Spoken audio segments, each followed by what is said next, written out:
Bonjour tout le monde, bonjour chers élèves. Donc aujourd'hui je vais exprimer, bien expliquer une partie importante en mécanique, c'est type de contact. Type de contact, c'est quoi? C'est-à-dire, est-ce que le contact se fait avec frottement? D'accord? Ou bien sans frottement. Sans frottement. Donc, comment on peut montrer que le contact d'un corps S avec un plan de contact se fait avec frottement ou bien sans frottement? Avec frottement, c'est-à-dire il existe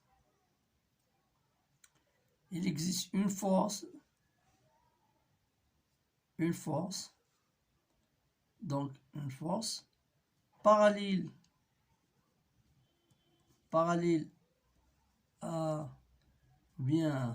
parallèle à un vecteur de déplacement, par exemple AP, et de sens inverse ou bien opposé. D'accord? Alors, sans frottement, c'est-à-dire que le corps, ou bien le plan, elle supporte le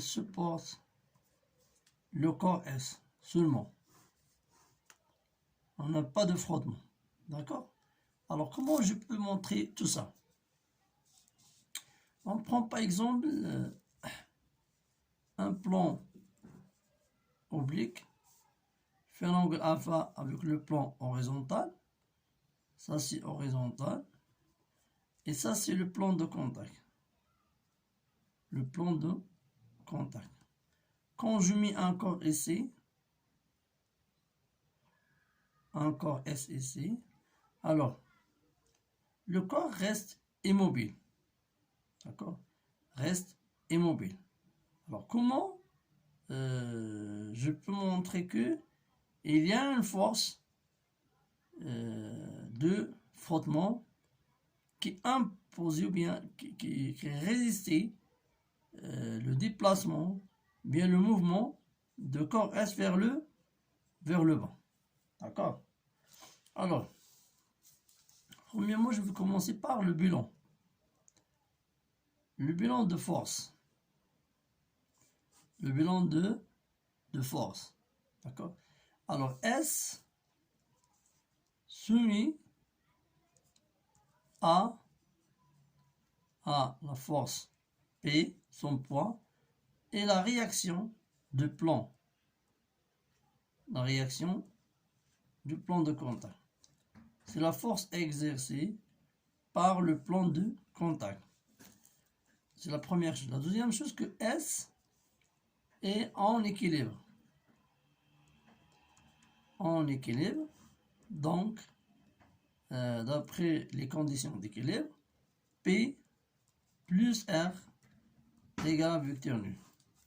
D'accord?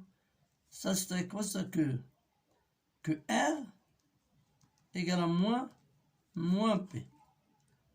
Alors maintenant, on va présenter R via cette relation.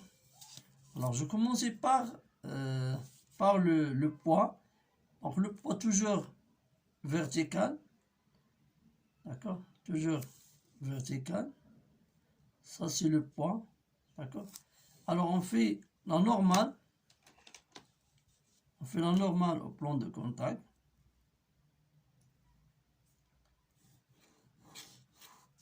Ça s'appelle la normale. La normale. Alors, la normale, c'est perpendiculaire sur le plan de contact. Alors, l'angle fait le poids avec la normale. C'est la même l'angle alpha. D'accord? Alors, maintenant, on va dessiner donc la force R. c'est la même intensité de P et même direction du sens imposé. D'accord? Ça, c'est, on peut le présenter ici.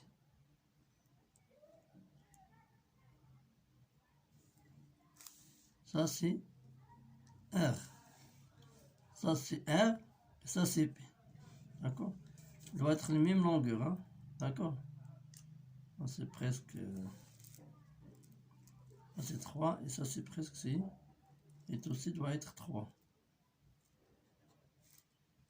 Doit être 3. Alors, R fait un angle avec la normale. Est incliné. Est incliné. Donc, on va... ça, c'est les deux axes principaux. Ça, c'est axe 1. Et ça, c'est l'axe 2. Ce sont deux axes principaux. Alors, on va décomposer la force R sur les deux axes. Alors, la projection de R sur le plan de contact. Ça, c'est donc un peu comme ça. Alors ça, il y a une composante. Il y a une composante de R sur le plan de contact. Notez R, RT. Notez RT. Alors, on projette aussi R sur la normale. Ça, c'est Rn. RT, donc R a deux composantes.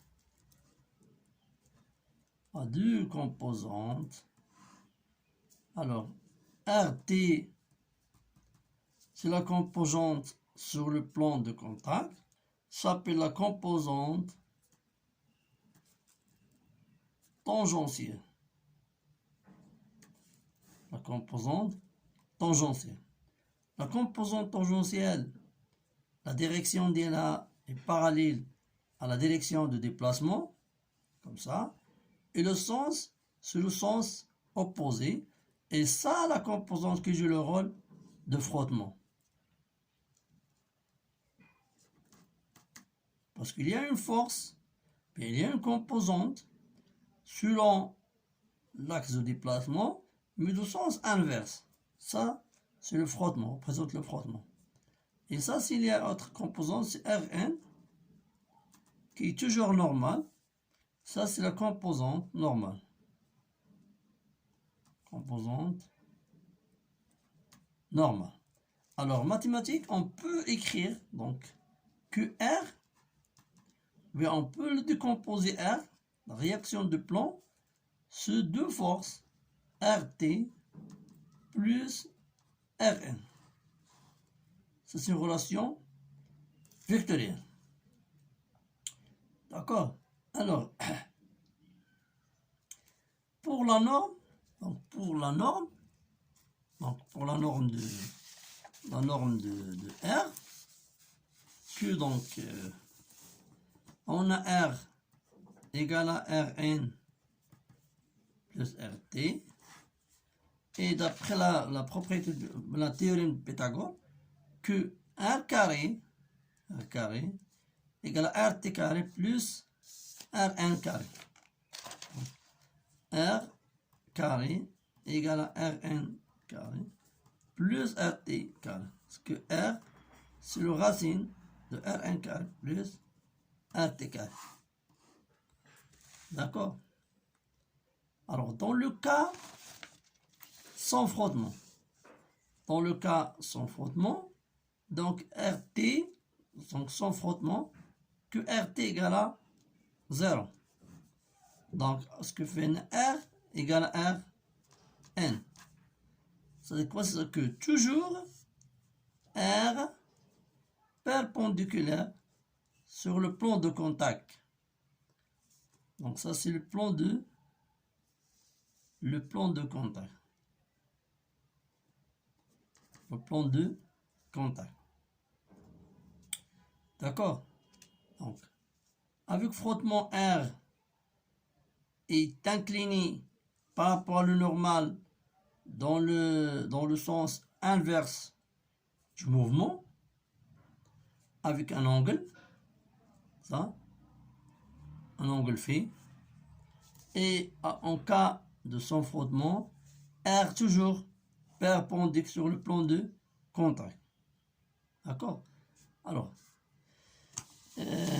on va parler un peu aussi sur l'angle de frottement. Alors, l'angle de frottement fait, c'est quoi? C'est l'angle entre R et Rn. Ça, c'est l'angle de frottement entre R et Rn. D'accord? Entre R et la normale. Si phi égale à 0, c'est que R c'est confondu avec Rn, c'est que le frottement égale à 0, pas de frottement. Alors, pour le coefficient de frottement, alors, tangente phi égale tangente phi, égale à l'opposé, c'est RT, c'est la même chose, sur Rn. RT, Rn. Donc, égal à K. Par exemple, si K égale à, par exemple, 0,5, alors phi égale tangente moins 1 de 0,5.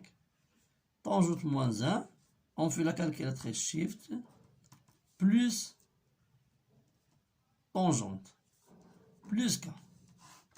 D'accord? Alors, ça c'est pour le tronc commun et la deuxième année, baccalauréat. Mais il y a une chose pour les premières années bac, concernant le travail de R, est aussi donc la puissance de R. C'est-à-dire qu'on peut montrer le frottement via le travail, via la puissance. Alors, chers élèves, donc essayez-vous premièrement, de refaire ça et de le maîtriser. Et si vous avez des questions, vous pouvez les laisser dans les commentaires. Alors, merci beaucoup.